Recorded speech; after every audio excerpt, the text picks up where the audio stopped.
Bonjour à tous, petite vidéo pour les neurotypes 2A et on va parler de l'haltérophilie et le squat, le renforcement que vous allez avoir cette semaine, la semaine 16 qui nous amène du 23 au 28. Donc, les petites évolutions concernant l'haltérophilie. Pour les deux blocs que vous allez retrouver dans vos blocs MLX Programming 2A, le snatch et le squat clean, qu'est-ce qui change? Vous êtes dans la méthodologie pendant 3 semaines avec un travail des blocs. L'évolution que j'ai mis en place pour ceux qui sont depuis les blocs, c'est tout simplement une évolution de l'élan. D'accord? Vous avez pour semaine 1 les blocs et la mise en place d'une barre qui était mi-cuisse pour démarrer votre extension et essayer de créer, générer le plus possible de puissance et d'explosivité depuis cette position. L'évolution en semaine 2, ça va être démarrer au-dessus des genoux. D'accord? Donc ici, on a tout ça d'élan, de prise d'élan dans la phase concentrique en plus pour essayer de générer encore un peu plus de puissance. Le format reste le même. 6 séries de 3 reps en cluster. Donc une rep, je lâche, une rep, je lâche, une rep. Je rappelle, le cluster, c'est une méthode. Je ne vous demande pas de faire des squat clean et des thrusters. D'accord? Une rep, je lâche la barre sur les blocs, une et une. À rentrer en moins de 60 secondes. Et la petite demande, c'est que vous avez un RPE 5, 6, 7, 7, 8, 9.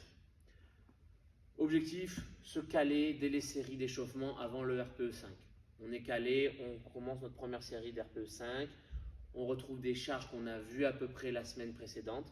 Mon objectif pour vous cette semaine, c'est que votre RPE 8, qui correspond à l'avant-dernière barre, soit exactement la même charge validée que la semaine dernière en dernier set. La semaine dernière, vous avez fini votre série par une charge. Je veux que ça soit, normalement, si tout se passe bien, l'avant-dernier set de cette semaine. Et ensuite, le RP9, quelques kilos en plus pour essayer de valider un tout petit peu plus lourd grâce à un élan qui est plus important et donc maximiser un peu plus de trajectoire et de vitesse pour avoir des lifts un peu plus lourds, très légers. Ok? Voici l'évolution, donc vous l'avez compris, en termes d'élan.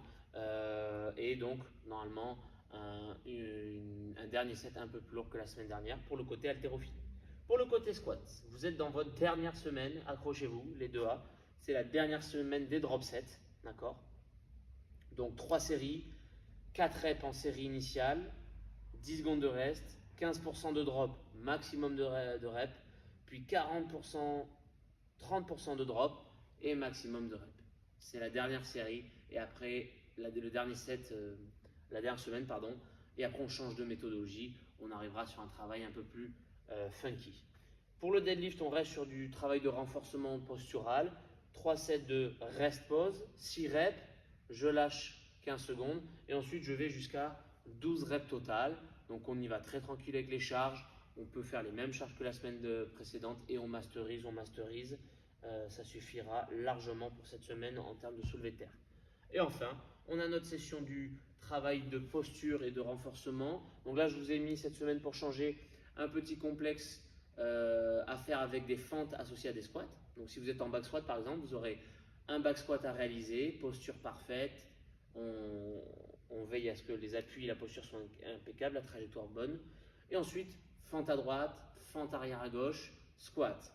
Fente arrière à droite, fente arrière à gauche, squat. Et tout ça pendant le temps sous tension, cible pour vous qui est de 40 secondes. Avec un RPE modéré, 6. Le but est encore une fois de créer un peu de temps sous tension au niveau des hanches et des jambes du membre-inf. Et surtout, lors des squats, de travailler votre ressenti sur tout ce qui est podal, appui, les pieds et ensuite en termes de posture et de trajectoire. Voilà pour les petites modifications pour votre groupe neurotype 2A pour cette semaine. Je vous souhaite une bonne semaine à tous et comme d'habitude, je vous encourage à m'envoyer des vidéos de vous sur vos, par exemple en haltérophilie cette semaine sur votre RPE 8 et 9. Envoyez-moi vos vidéos que je puisse vous donner des petits tips de correction ou tout simplement valider si vous êtes dans le bon RPE avec les bonnes vitesses et la bonne technique.